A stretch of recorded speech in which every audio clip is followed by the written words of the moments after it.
So, welcome to today's talk. We are continuing with our osteology of the upper limb, and today we want to look at the bones of the forearm. That's the ulna and then the radius.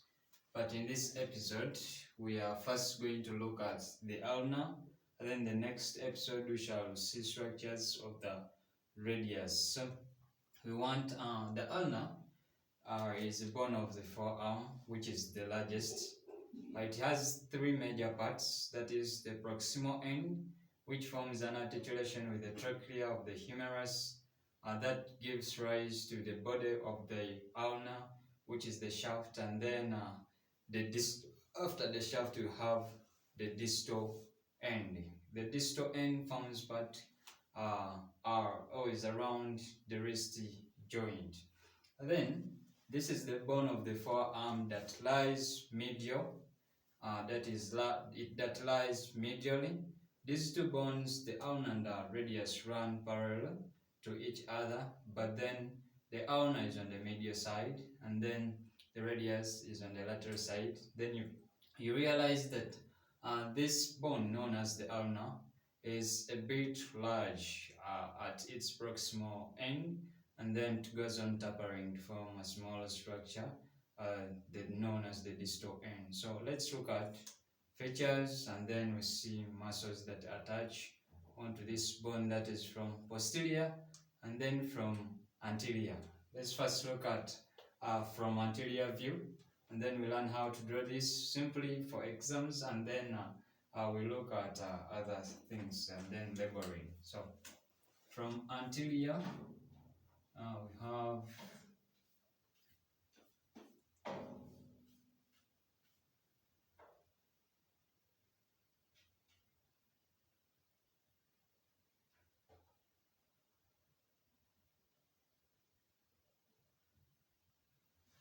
that's our trachea notch, giving rise to the radial head there, which gives rise to the body of the ulna, or what we call the shaft. Then this side we shall have still our shaft coming up, tapering, becoming smaller and smaller to form that prominent structure down there.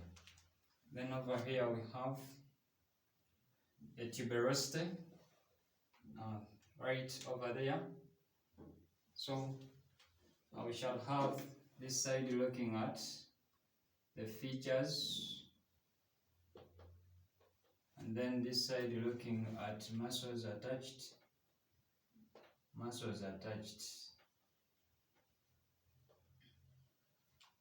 Beginning with the features, things that we can see, like part of the bone that we see when we view it from the front side.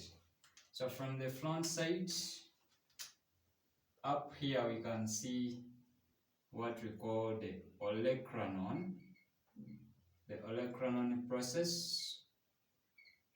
Olecranon process occupies the olecranon fossa of the humerus, that is during extension, and that will give rise to what we call the trachea notch. The trachea notch is the one which forms an articular surface with the trachea of the humerus, and then above that, from the front side, we see this outgrowth, and this is known as the coronoid process.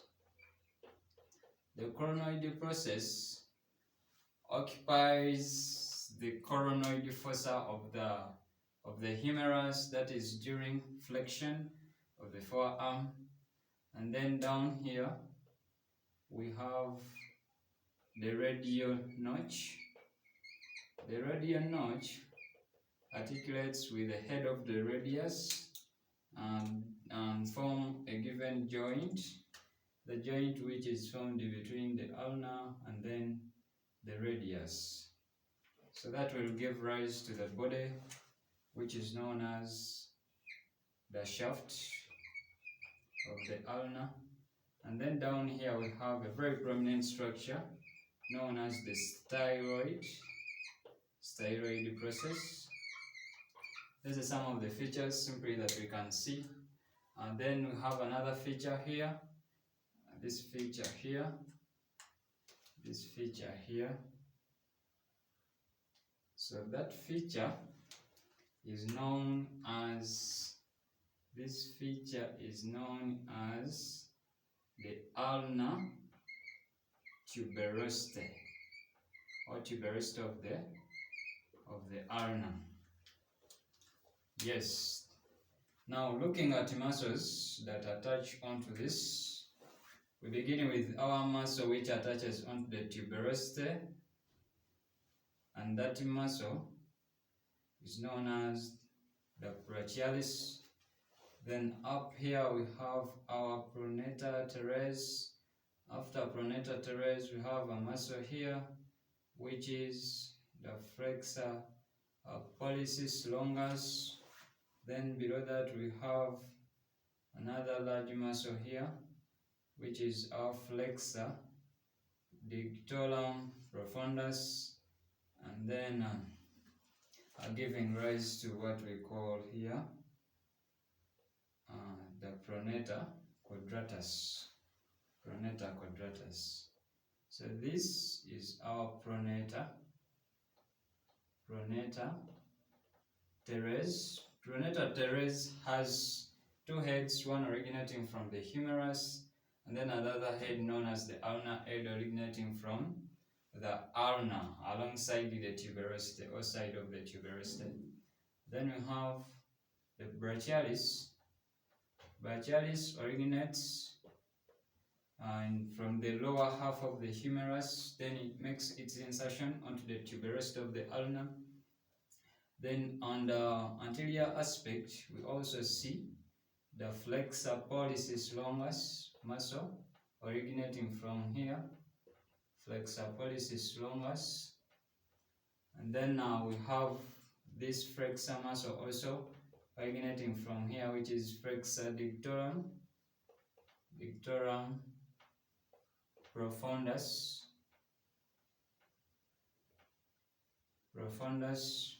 And then down here we have another muscle which touches there, known as the pronator quadratus. So those are the muscles that attach on that. Simply, when you asked about features and anterior muscles that are in, all these muscles are found in the anterior compartment. So when we look at this hand in front, we can have a look at all these muscles attached there. Then you find that many originate from here, like flexors, but then they make most of their insertion on the carpal bones, metacarpals, and then phalanges, and so on. So let's look at the posterior aspect.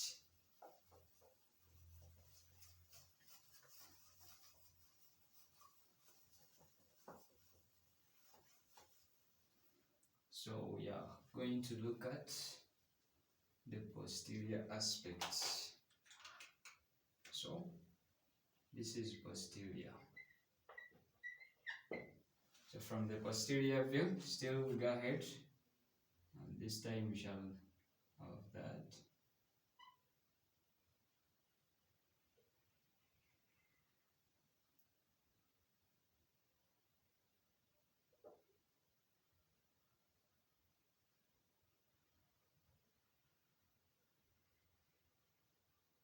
We said this a bit tapering.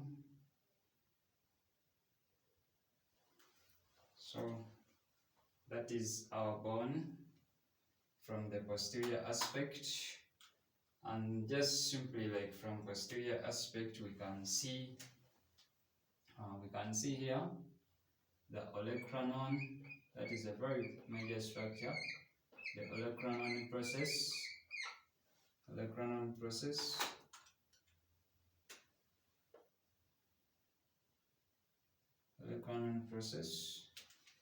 Then you can see the body, you can still see the styroid process.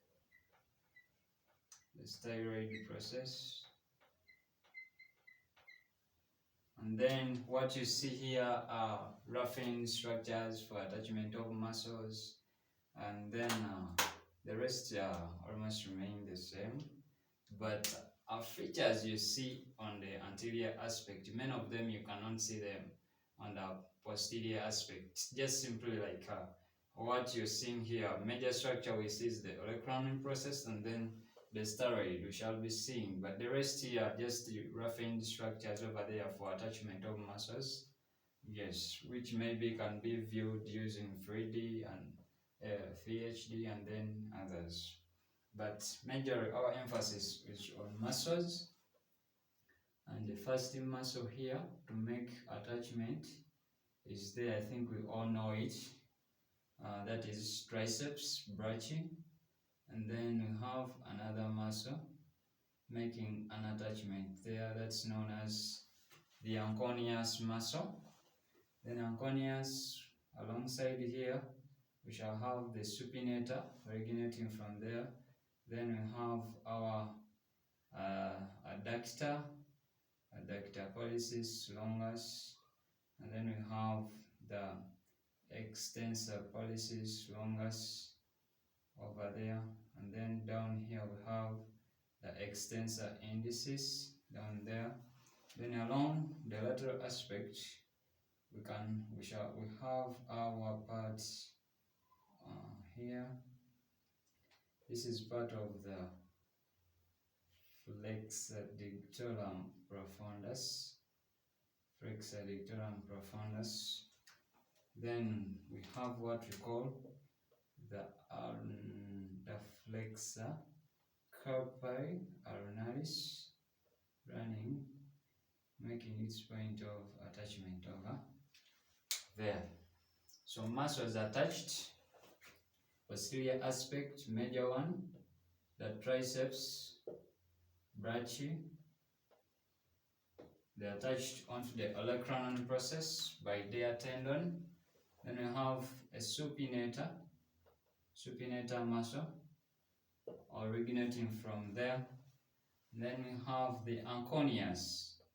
Anconeus is a weak extensor that originates from the lateral epicondyle of the humerus and makes its insertion onto the olecranon process down there. There are two muscles which attach onto the olecranon process, the triceps and then the anconeus.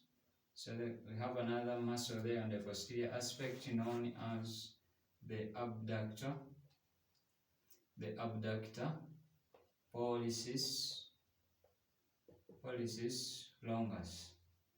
Below it we have another muscle known as the extensor pollicis longus. Then below it we have the extensor indicis.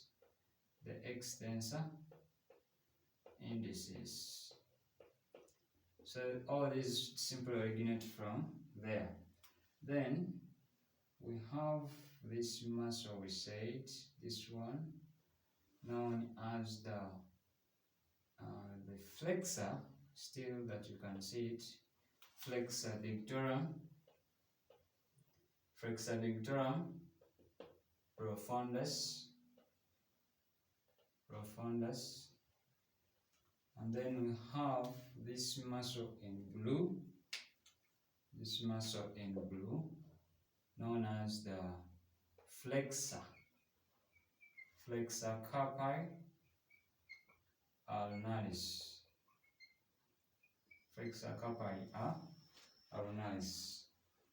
So flexor carpi ulnaris, we can see it from the posterior aspect, and then the only muscle we see on the posterior and anterior aspect is the flexor dictorum profundus. Otherwise, thank you for watching this episode. Do not forget to subscribe for more videos, and then press the notification button for more information and updates. Thank you.